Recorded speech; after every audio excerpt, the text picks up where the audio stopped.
जय हिंद बच्चों।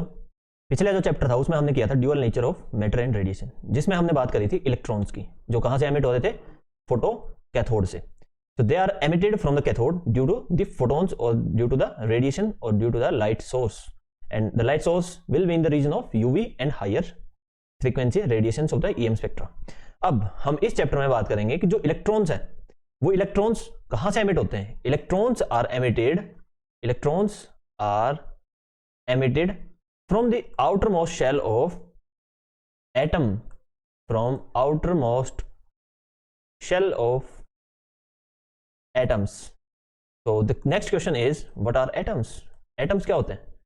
इसको स्टडी करने के लिए हम इस कंप्लीट चैप्टर को पढ़ेंगे, और एटम्स में जो इलेक्ट्रॉन रोटेट करें वो कितने डिस्टेंस पे रोटेट करें, उनके कुछ लॉज होते हैं क्या? नहीं तो अगर लॉज नहीं है तो ये इलेक्ट्रॉन्स एटम से डिटैच क्यों नहीं होते? ये always they are rotating about some this entity which is known as nucleus. This is nucleus.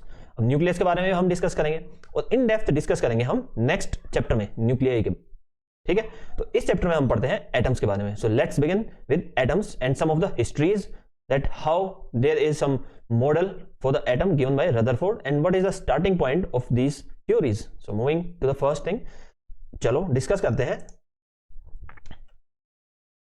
तो सबसे पहले हम जानते हैं इन 1897, so this is the era of J.J. Thomson. J.J. Thomson कौन थे? J.J. Thomson ने सबसे पहले इन 1987 क्या किया? एक एक्सपेरिमेंट किया, और एक्सपेरिमेंट था इलेक्ट्रिक डिस्चार्ज का।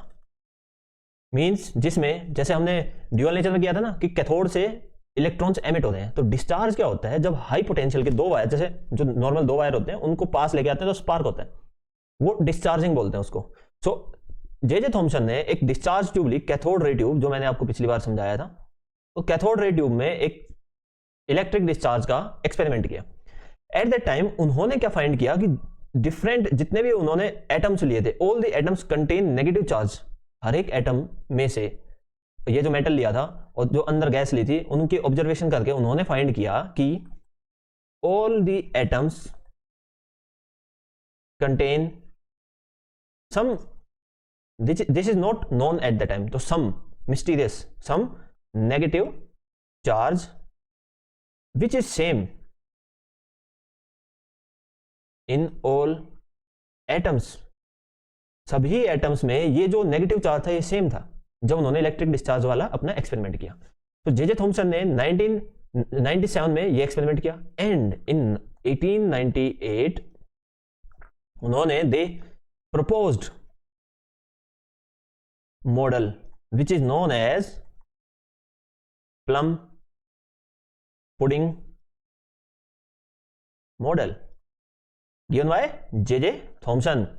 तो इन्होंने इस मॉडल में कहा कि जो आपके एटम्स हैं, जो आपके एटम हैं, वो they are made up of, because they are neutral, so they are made up of some positive as well as negative charge. Well and good. So up to this statement everything is correct, but now the electrons are spread in the region of positive charges. So इन्होंने कहा कि जो ये एक complete atom है, this is atom, और इसके अंदर जो इलेक्ट्रॉन्स हैं they are randomly scattered in the whole area, just like seeds of the watermelon, just like seeds in watermelon. तो जे थॉमसन ने एक क्या बोले, समझने के लिए, एक मॉडल को समझने के लिए बताया, रिलेट किया वाटरमेलन के सीड्स को इलेक्ट्रॉन से, और जो आउटर रीजन, जो वाटरमेलन में रेड कलर का रीजन होता है, उसको बताया कि ये आयंस है, positive ions. So atom contains electrons which are scattered. So a right statement will be positive charge spreads in the whole region. So we can say that इस मॉडल ने कहा positive charge spreads in whole region and negative charge is just like seeds of watermelon.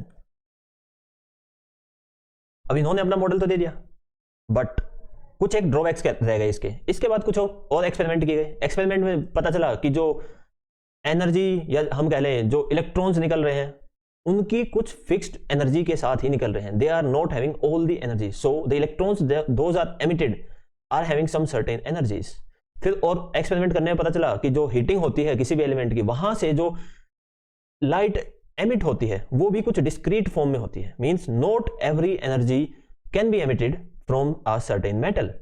सो इससे पता चला कि ये जो model है इसके कुछ एक ड्रॉबैक्स हैं। अब ड्रॉबैक्स क्या थे? ये फेल हुआ, इट फेल्स। ये जो मॉडल दिया था प्लम पडिंग मॉडल, ये जो है it fails due to, it fails किस जगह कि हमने स्टडी किया due to heating of substance को जब हीट करते हैं सम लाइट जो है वो ईएम फील्ड है। सो सम लाइट वेवलेंथ एमिटेड, कुछ लाइट वेवलेंथ एमिट होगी क्योंकि हीट होगी तो जैसे लाल होता है तो सम वेवलेंथ, लाल की भी कुछ वेवलेंथ होती है, तो कुछ वेवलेंथ एमिट होगी which is observed to be of certain discrete values only. तो स्टडी करने में पता चला कि जो वेवलेंथ एमिट होती है हीटिंग पे वो कुछ सर्टेन वैल्यूज होती हैं, लेकिन जो ये मॉडल था ये मॉडल हमें नहीं बता पाया कि वो सर्टेन वैल्यूज ही क्यों होती हैं, जिसकी वजह से ये हम कहते हैं कि ये मॉडल सक्सेसफुल नहीं हो पाया। अब इसके बाद इससे पहले एक 1885 में हमारे वेल नोन साइंटिस्ट हुए जिनका नाम था जॉन जैकब बाल्मर। ये एक थ्योरेटिकल साइंटिस्ट थे। इन्होंने एक एम्पिरिकल फॉर्मूला दिया। एम्पिरिकल फॉर्मूले में बताया कि जो वेवलेंथ एमिट होगी वो किस वेवलेंथ, उनकी जो वेवलेंथ होगी वो क्या होगी। तो इन्होंने अपना फॉर्मूला दिया। उसके बाद एक्सपेरिमेंटली इन 1906 में रदरफोर्ड ने, अर्नेस्ट रदरफोर्ड ने अपना वेरी फेमस एक्सपेरिमेंट किया जिसका नाम है रदरफोर्ड अल्फा पार्टिकल स्कैटरिंग। तो एक स्कैटरिंग एक्सपेरिमेंट किया जिससे पता चला that there is a nucleus inside atom. यहां से न्यूक्लियस का पता चला और पता चला हमें कि electrons are not randomly scattered.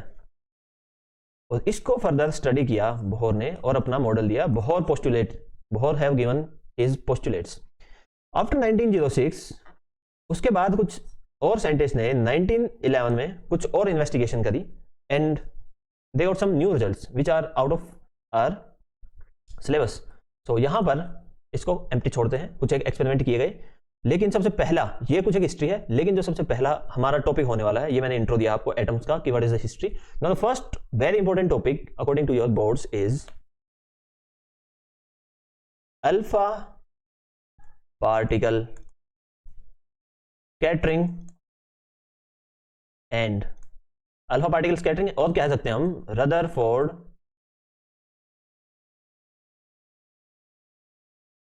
Rutherford nuclear model of atom. This is very important topic जिसको हम आज स्टडी करने वाले हैं। Okay, so let's begin. इसके अंदर रदरफोर्ड ने क्या लिया? He have taken gold foil, alpha particle source, fluorescent tube which is detector, इसको बोलते हैं सिंटिलेटर डिटेक्टर।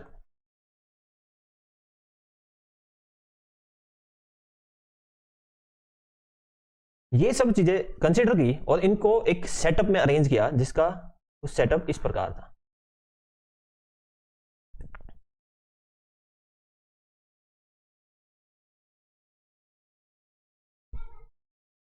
ये आपका alpha particle source, this is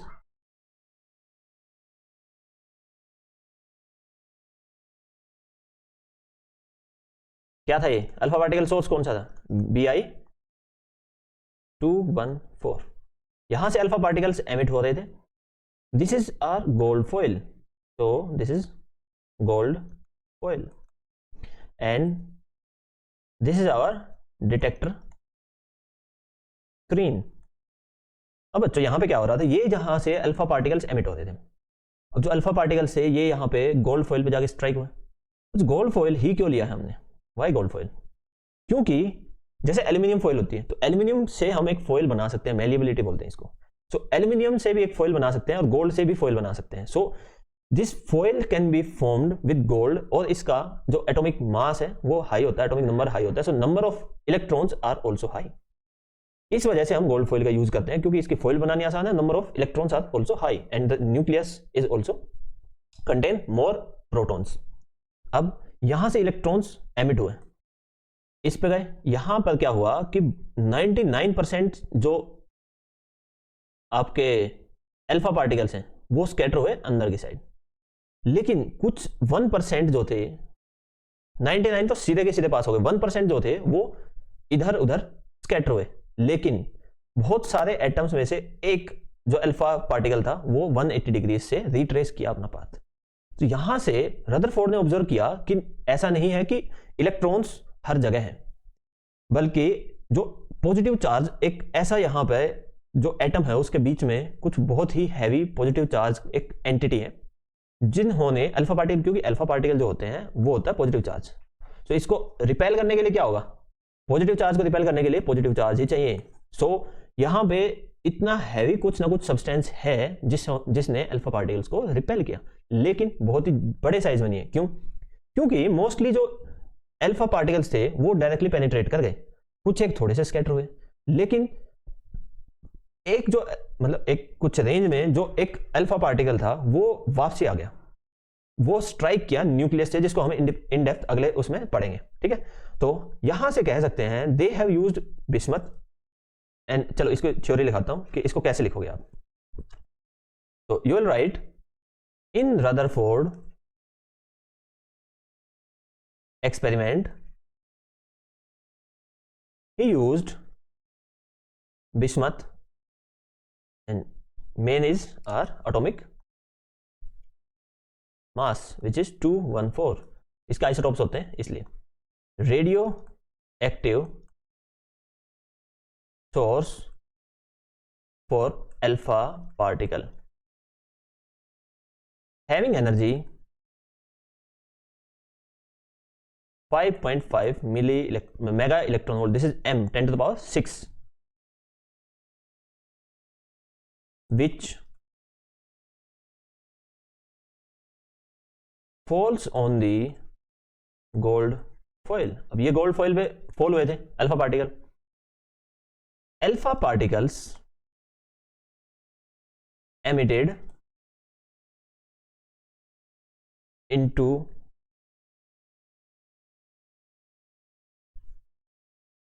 emitted by bismuth radioactive source were collimated. collimated होता है कि एक लाइन में उनको हमने कैलिब्रेट कर दिया कि बहुत ही ज्यादा स्कैटर्ड ना हो. जैसे लेजर होती है, लेजर में एक पॉइंट के ऊपर जाके सारी इंटेंसिटी फॉल होती है, लेकिन नॉर्मल बल्ब होता है उसमें हर तरफ स्कैटर्ड होती है. तो लेजर इज कोलिमेटेड, ठीक है, into a narrow beam by their or collimated into narrow beam by their passage through lead block. यहां पे क्या किया, एक लेड का ब्लॉक लिया, उसमें एक बारीक सा छेद कर दिया और यहां पे बिस्मथ सोर्स रख दिया. ये बिस्मथ यहां से एक इतना ही था कि एक अल्फा पार्टिकल या बहुत ही कम alpha particle in wide range आपके एमिट हो पाए. ठीक है, तो ऐसे इसको कोलिमेट किया गया था. Now the thickness of foil, gold foil की थिकनेस कितनी रखी, 2.1 into 10 to the power -7 metre. इसको ब्रैकेट में लिखने के बजाय इसको लिख सकते हैं, thickness of gold foil is 2.1 into 10 to the power -7 and the scattered alpha particles were observed through, किससे ऑब्जर्व किए थे? जो डिटेक्टर था उसमें एक रोटेट करने वाला डिटेक्टर था जो हर पॉइंट पे देख रहा था, या हम सिंटिलेटर डिटेक्टर भी यूज कर सकते थे। Through rotatable detector consisting of zinc sulphide screen. ये स्क्रीन क्यों ली? क्योंकि ये ग्लो कर सकती थी। And a microscope. ये जो है, ये जो अपना डिटेक्टर है, ये किस टाइप का डिटेक्टर है? scintillator detector means that glows when some light falls on it, some specific frequency of light falls on it. Now by flashing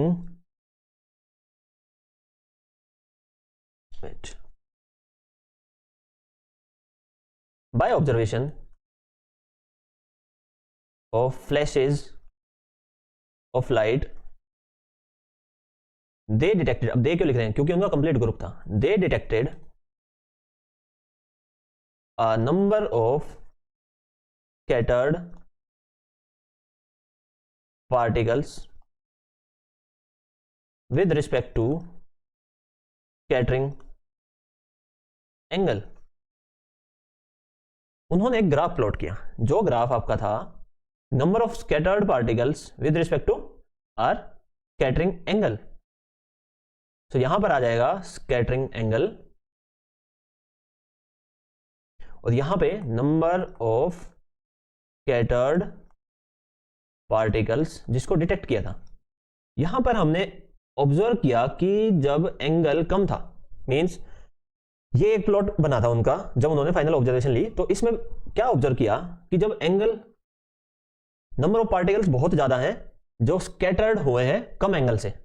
like अगर हम यहां से गोल्ड फॉइल से पार्टिकल को देखें कि ये 10 डिग्री से स्कैटर हुआ है, तो 10 डिग्री से स्कैटर होने वाले पार्टिकल बहुत ही ज्यादा थे, और वो पार्टिकल जो कि बहुत ज्यादा एंगल से स्कैटर हुए हैं, वो कंपैरेटिवली बहुत कम है। और ये डेटा आगे चल के ऐसे, this is the complete structure of our data, like ऐसे एक एक्सपोनेंशियल प्लॉट बनेगा। ठीक है, तो इस प्लॉट को समझ गए कि नंबर ऑफ स्कैटर्ड पार्टिकल जो है वो बहुत ही ज्यादा है जब स्कैटरिंग एंगल कम है, और रिवर्स स्कैटरिंग एंगल कम बहुत ज्यादा नंबर ऑफ पार्टिकल्स का है। समझ आ गया? तो आगे बढ़ते हैं। तो जो पीछे हमने प्लॉट बनाया है, इससे पता क्या चला? That it can be stated that a lot of alpha particles, बहुत सारे alpha particles goes with very small or negligible scattering। ठीक है, बहुत ही स्मॉल एंगल से maximum number of alpha particle scatter हुए थे, and this indicates that most of space in the atom में most of the space जो है is empty. समझे? दूसरा, इसी को थोड़ा सा फैक्चुअल डेटा पे जाएं तो क्या कहेंगे? जो एक्चुअल डेटा रदरफोर्ड ने लिया था, उन्होंने क्या लिया था? Only about 0.14% of incident particles scatter by more than 1%। Means 1% से ज्यादा जो स्कैटर हुए हैं उनकी संख्या पार्टिकल्स की 0.14% है। Only 0.14% of the particles are scattered with an angle more than 1 degree. Means 99.86% of the particles are scattered less than 1 degree. ठीक है, and about 1 in 8,000 deflects by more than 90 degrees. 8,000 particles में से एक particle ऐसा था जो 90 degree से ज्यादा आपका स्कैटर हुआ है, 90 डिग्री से ज्यादा स्कैटर हुआ है, मींस वापसी की डायरेक्शन में। और इसको देख के आप क्या कह सकते हो, this indicates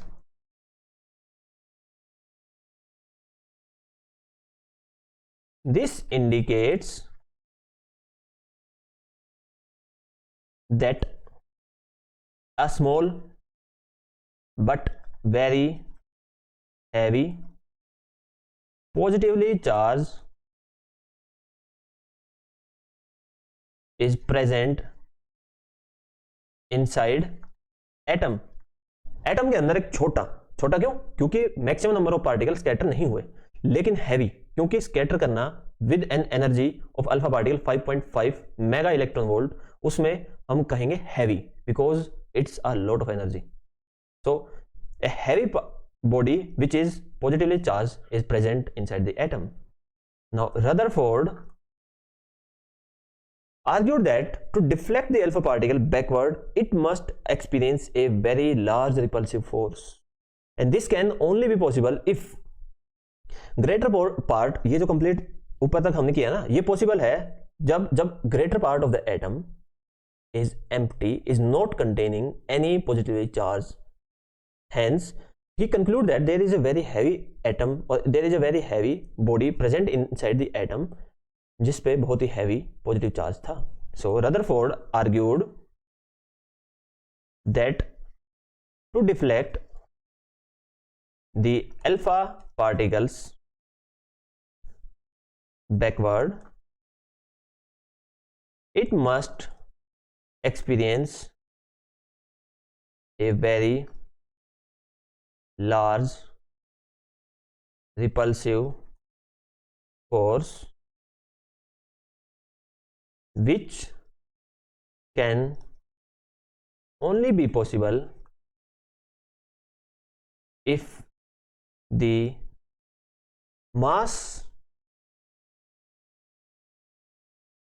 is very highly concentrated and have a positive charge. ये रदरफोर्ड ने एक्सपेरिमेंट किया था। अब इसमें जब अल्फा पार्टिकल इस न्यूक्लियस के पास आए होंगे, जब ये अल्फा पार्टिकल इस न्यूक्लियस के पास आए होंगे जो जिसको हम कह रहे हैं हैवी बॉडी, तो यहां पे ये अल्फा पार्टिकल आए और कुछ एक डिस्टेंस पे इसका रिपल्सिव होने लगा and then they scattered back. तो यहां पे नियरली कितनी पास में ये आपके जो अल्फा पार्टिकल हैं वो न्यूक्लियस के कितनी पास में जा पाए, उसको हमने नाम दिया है आपका नियरेस्ट या फिर हम closest approach of alpha particles. Means इसको हम स्टडी करते हैं कि जो आपके अल्फा पार्टिकल्स हैं वो आपके मूव कर रहे हैं v वेलोसिटी से, so they have the energy half mv² and the nucleus which is positive और this is the whole atom जिसके अंदर एक पॉजिटिव चार्ज है, तो इसकी पोटेंशियल एनर्जी कितनी होगी? पोटेंशियल एनर्जी ऑफ न्यूक्लियस जो कि आप अगले चैप्टर में निकालोगे। अगर एक एटम है जिसका एटॉमिक नंबर है 5, तो Z is equals to 5 means it contains 5 protons. If Z is equals to 6 means atomic number is 6 means it contains 6 protons. ठीक है, तो अगर let the atomic number of gold be Z, so the potential energy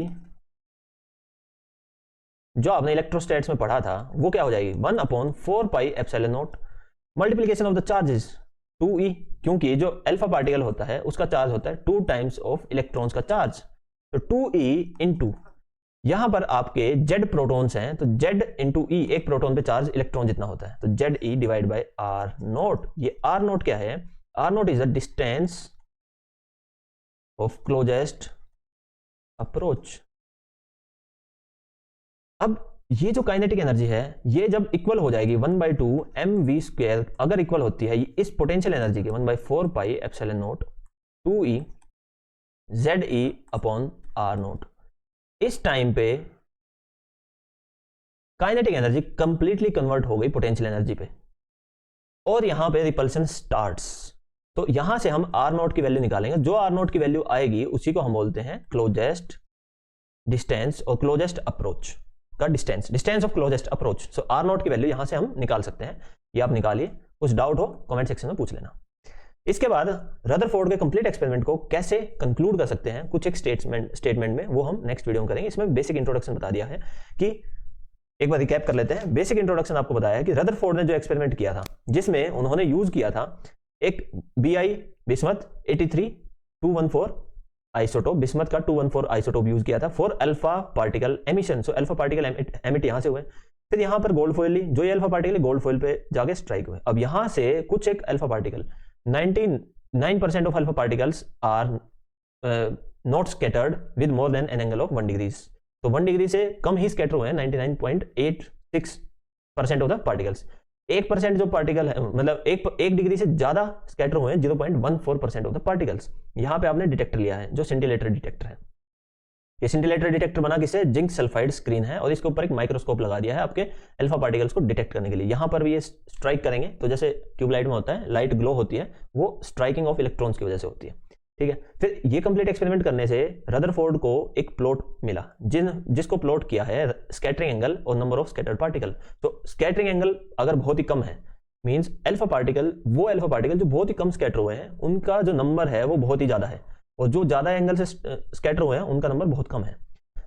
इसी को हमने यहां conclude किया है कि only about 0.14% of the incident particle scatter more than 1 degree, about 1 in 800 deflects by more than 90 degrees, ठीक है। फिर ये एक हमने अल्फा पार्टिकल जब बहुत ही क्लोज आ जाएंगे न्यूक्लियस के, न्यूक्लियस वो बॉडी है, बहुत ही हैवीली बॉडी है जिसका मास कंसंट्रेट है एक पोजीशन पे, एक जगह पे, और उसमें पॉजिटिव चार्ज है। तो वहां पे अल्फा पार्टिकल पास में आएंगे, तो बहुत पास, कितनी पास आ सकते हैं कि वो फिर डिफ्लेक्ट बैक हो जाए। इसको निकालने के लिए हम अल्फा पार्टिकल की काइनेटिक एनर्जी लेते हैं 12 mv², जिसको इक्वेट कर देंगे हम potential energy of our nucleus, जो कि आपकी होगी 2e, क्योंकि अल्फा पार्टिकल और इधर Ze, दो चार्जेस के बीच में निकालते हैं पोटेंशियल एनर्जी। तो यहाँ पे 2e is the energy, 2 is the charge of the alpha particle and Ze is the charge of the nucleus. यहाँ पे निकालेंगे आर नॉट की वैल्यू। इसको कुछ समझना आए कमेंट सेक्शन में पूछ लेना। चलो, see you in the next video lecture, till then bye.